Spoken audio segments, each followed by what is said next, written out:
সম্মানিত ভিউয়ার্স, আসসালামু আলাইকুম। আশা করি আপনারা সকলেই অনেক বেশি ভালো আছেন। আজকের ভিডিওর যে আলোচ্য বিষয় সেটি আপনারা নিশ্চয়ই থাম্বনেল দেখেই বুঝতে পাচ্ছেন যে 18তম শিক্ষক নিবন্ধনের ক্ষেত্রে বেশ কিছু গুরুত্বপূর্ণ বিষয় নিয়ে কথা বলবো।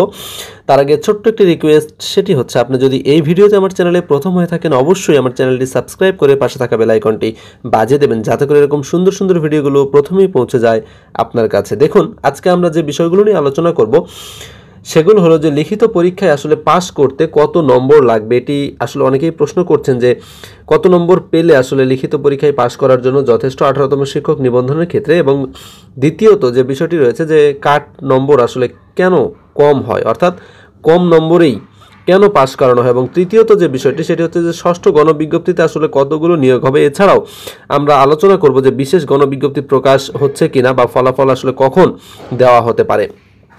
তো আমরা কথা না বাড়িয়ে মূল আলোচনায় চলে যাই যে দেখুন, লিখিত পরীক্ষায় পাস করতে কত নম্বর লাগবে। আপনারা সকলেই জানেন যে নিবন্ধনের প্রিলিতে পাস করতে হলে সেটির জন্য কিন্তু একটি ন্যূনতম পাস মার্কস রয়েছে, সেটি হচ্ছে 40। অর্থাৎ কোনো প্রার্থী যদি 40 নম্বর পায় লিখিত প্রিলিমিনারি পরীক্ষায়, তাহলে কিন্তু সে লিখিত পরীক্ষা দেবার জন্য উপযুক্ত হবে বলে ধরে নেওয়া হয়। ঠিক একইভাবে প্রিলিমিনারির মতোই লিখিত পরীক্ষার ক্ষেত্রেও কোনো প্রার্থীকে যদি পাস করতে হয় তাহলে তাকে ন্যূনতম 40 নম্বর পেতেই হবে। অর্থাৎ যদি কেউ 40 নম্বরের নিচে পায় তাহলে তার ফলাফল আসার কোনো সম্ভাবনা নেই, অর্থাৎ সে ফেল করেছে বলে ধরে নেওয়া হয়। তো এজন্য লিখিত পরীক্ষায় পাস করতে হলে ন্যূনতম 40 নম্বর পেতে হবে। এখন 40 নম্বর পেলেই কি পাস হবে? জি না, 40 নম্বর পেলেই পাস হবে না, যেহেতু এখানে শূন্য পদের ব্যাপার রয়েছে। অর্থাৎ শূন্য পদের উপরে ভিত্তি করেই আসলে লিখিত পরীক্ষায় টিকানো হয়। ঠিক আছে, তাহলে সর্বোচ্চ যে নম্বর থাকবে সেই নম্বর থেকে পর্যায়ক্রমে পেছনের দিকে আসবে। ঠিক আছে, সেক্ষেত্রে এসে যদি দেখা যায় যে 40 পর্যন্ত এসেও আমাদের শূন্য পদের সংখ্যা পূরণ হচ্ছে না, তাহলে 40 পর্যন্তই কিন্তু লাস্ট নাম্বার থাকবে।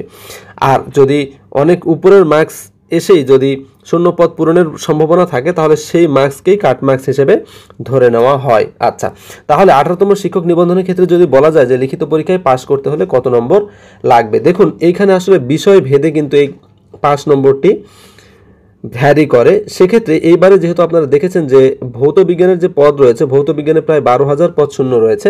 সুতরাং এই ভৌত বিজ্ঞানের যে সমস্ত প্রার্থীরা রয়েছেন তাদের জন্য বলা যেতে পারে এই ভৌত বিজ্ঞানে এইবারে যারা আসলে 50+ নম্বর পাবেন, যারা 50+ নম্বর পাবেন তারা নিশ্চিত পাস করবেন বলে মনে করা হচ্ছে। এবং এইবারে কিন্তু আসলে পদ সংখ্যা অনেক তুলনামূলকভাবে অন্যান্য বারের তুলনায় বেশি থাকবে। এবং এটি গেল ভৌত বিজ্ঞানের ক্ষেত্রে।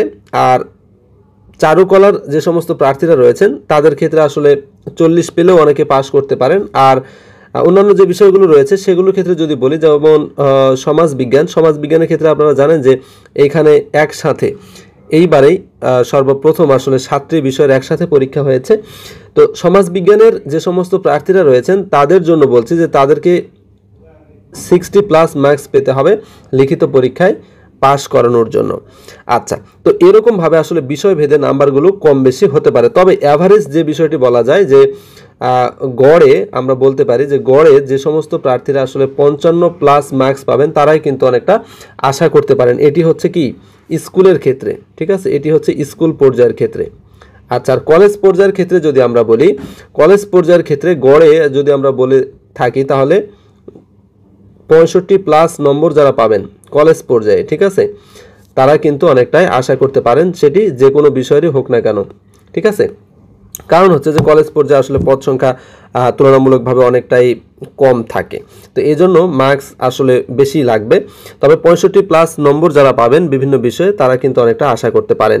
আচ্ছা, কাট মার্কস কম হয় কেন? কাট মার্কস কয়েকটি কারণে কম হতে পারে। একটি হচ্ছে যে শূন্য পদের কারণে কম হতে পারে। অর্থাৎ শূন্য পদ যদি কি থাকে, শূন্য পদ যদি বেশি থাকে সেক্ষেত্রে কাট মার্কস কম হতে পারে। আচ্ছা, তারপরে কি প্রার্থী যদি কম থাকে আপনার বিষয়ে সেক্ষেত্রে কি কাট মার্কস কম হতে পারে।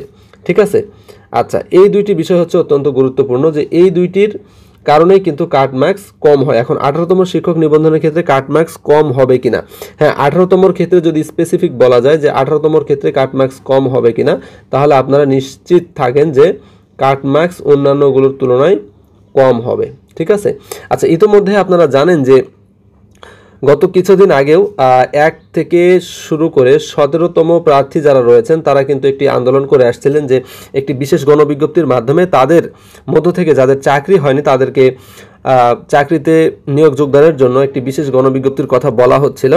তো এই বিষয়টি কিন্তু এখন পর্যন্ত যেটি জানা গেছে বিশ্বস্ত সূত্রে সেটি হচ্ছে যে 1 থেকে 17তমদের জন্য বিশেষ গণবিজ্ঞপ্তি প্রকাশিত কোনোভাবেই হবে না। ঠিক আছে, বিশেষ গণবিজ্ঞপ্তি প্রকাশের কোনো সম্ভাবনা নেই। সুতরাং এটি নিয়ে 18তম শিক্ষক নিবন্ধনের যে সমস্ত প্রার্থীরা রয়েছেন তাদের হেজিটেশন করার কোনো কারণ নেই। অর্থাৎ 1 থেকে 17তমদের আর কোনো সুযোগ থাকবে না বা তাদের জন্য বিশেষ কোনো গণবিজ্ঞপ্তি প্রকাশিত হবে না। অর্থাৎ 18তম শিক্ষক নিবন্ধনের লিখিত পরীক্ষা বা ফাইনাল পরীক্ষার যে ফলাফল সেটি প্রকাশের আগে কোনো ধরনের কোনো গণবিজ্ঞপ্তি প্রকাশিত হবে না।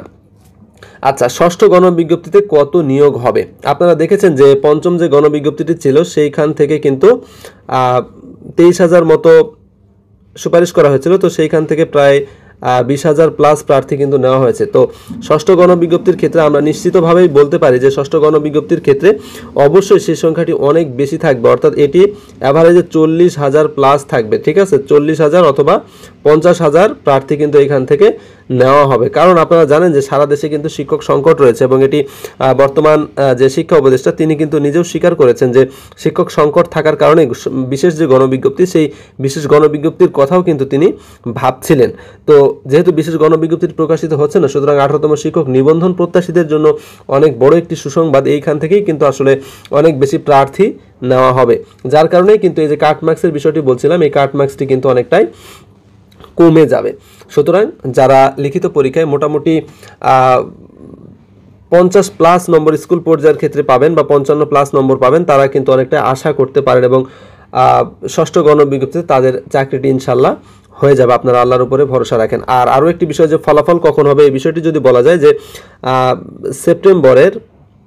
সেপ্টেম্বরের শেষ দিকে অর্থাৎ সেপ্টেম্বরের 26-এর পরে এই ফলাফলটি প্রকাশের সম্ভাবনা রয়েছে এবং যদি কোনো কারণে সেপ্টেম্বরে প্রকাশিত না হয় তাহলে অক্টোবরের প্রথম সপ্তাহ। ঠিক আছে, অক্টোবরের প্রথম সপ্তাহ এর মধ্যেই আমাদের 18তম শিক্ষক নিবন্ধনের লিখিত পরীক্ষার যে ফলাফল সেটি প্রকাশিত হবে। তাহলে এইখান থেকে কিন্তু আপনারা অনেক ডিটেইলস তথ্য পেয়ে গেলেন। এছাড়াও যদি আপনাদের কোনো ধরনের প্রশ্ন থাকে অবশ্যই সেটি আমাকে কমেন্ট সেকশনে জানাবেন, আমি যথোপযুক্ত উত্তর দিয়ে আপনাদেরকে সহযোগিতা করার চেষ্টা করব। আর যে বিষয়গুলো নিয়ে আলোচনা করা হলো এগুলো আসলে আপনাদের প্রশ্নেরই উত্তর। তো আশা করি ভিডিওটি আপনাদের অনেক ভালো লেগেছে। আর এরকম সুন্দর সুন্দর তথ্য পেতে যদি এখনও আপনি আমাদের চ্যানেলটি সাবস্ক্রাইব না করে থাকেন দয়া করে চ্যানেলটি সাবস্ক্রাইব করবেন। দেখা হবে পরবর্তী ভিডিওতে। সেই পর্যন্ত সকলেই ভালো থাকবেন, সুস্থ থাকবেন। সকলের জন্য অনেক অনেক দোয়া, অনেক অনেক শুভকামনা। আসসালামু আলাইকুম ওয়া রাহমাতুল্লাহি ওয়া বারাকাতুহু।